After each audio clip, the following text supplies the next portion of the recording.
What's up, YouTube? This is the WhiteAipom here today, bringing you guys a battle I have up against YellowSwellow, actually. Um, well, let me give you a little background about this, alright?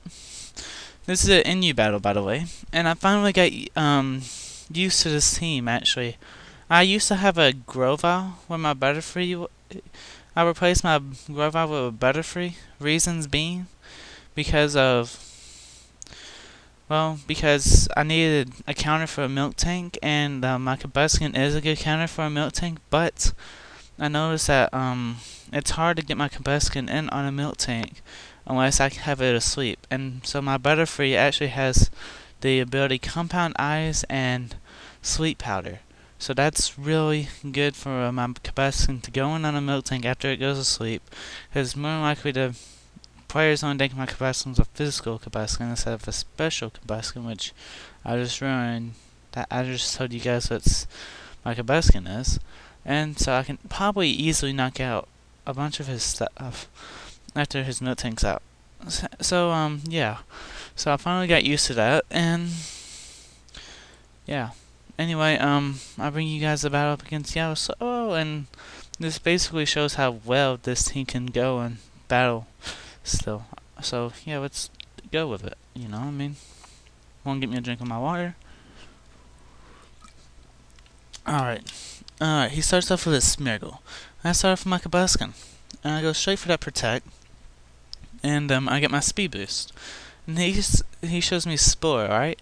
I'm thinking, okay, I could be faster now, but he still hits me with a Spore, and that means he's faster. So I'm taking Choice Scarf because he outsped after I got my Speed Boost. So that has to be how it worked, or something. I don't know. But anyway, I wake up right here and I hit this thing with a Focus Blast, and so that's a dead Mightyena. So yeah, I guess he was kind of banking on if I could stay asleep, or I think he was banking on that I was physical, but no, it was special. Now I Baton Pass right here. I actually found got Earthquake from this thing. That's why I switched, because I know it'll do a bunch. But it actually goes to Momentum or something like that, and that actually kills it. But my special attack and attack goes down. So that's alright for me, because I can still set myself rocks, and I can probably Toxic this thing. I think that's what I do. I think I Toxic or I go with the EQ. Yeah, I reveal Toxic right here, which could be kind of risky because of, I think if he has the right ability, it doubles this thing's speed. So yeah, I have to be careful whenever I'm playing these. But I guess I kind of made a. But see, the reason why I went for Toxic though is just getting that normal damage off, because I have a Meditank. So I mean, Meditank can take pretty much any hit this thing throws at me, and I can hit this thing with a Earthquake. So that's pretty good.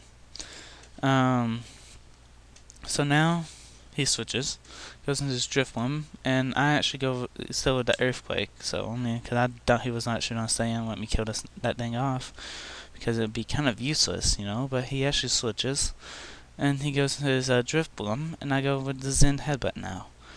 So yeah, I can actually hit this Driftbloom, and he goes with the rest. Kind of. I mean, I think he could have lived at least 2 more. So I mean, I don't know why he chose to go rest right here instead of a no combine, but he does, and he got Chisel Berry to wake him up. And so now he's setting up some more combines, and I just go with a Swagger, you know, just to get, you know, maybe confuse hacks going on. And then I withdraw myself and go into my Noctowl, predicting a Shadow Ball.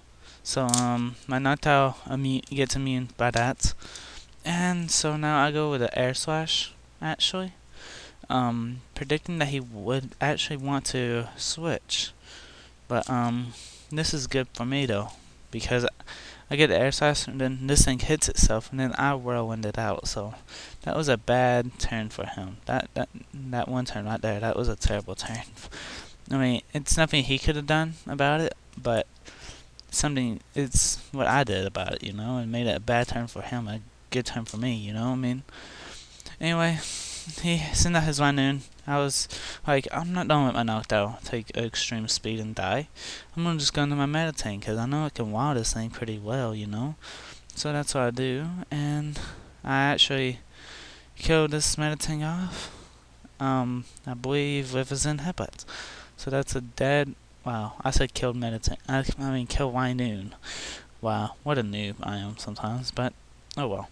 Anyway, he's starting to set up his spikes, and I mean that's the only move he's using this turn around, because he actually keeps on setting. He sets up all 3 layers. All right, so I mean I'm not for sure if that means that he's scarfed or because I mean I'm pretty sure. I mean if you're a Smeargle and you get any move you want, wouldn't you be offensive though if you be having a scarf? So I'm kind of confused about what item his Smeargle's holding, but I didn't see no leftovers on it, so I mean that's why it's so confusing.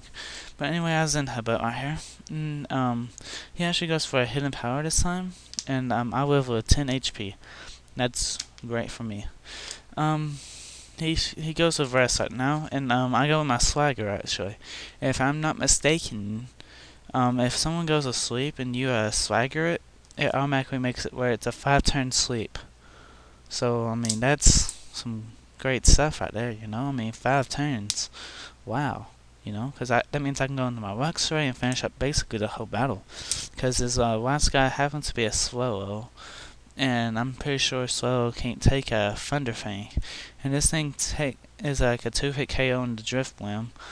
So that's really basically it right there.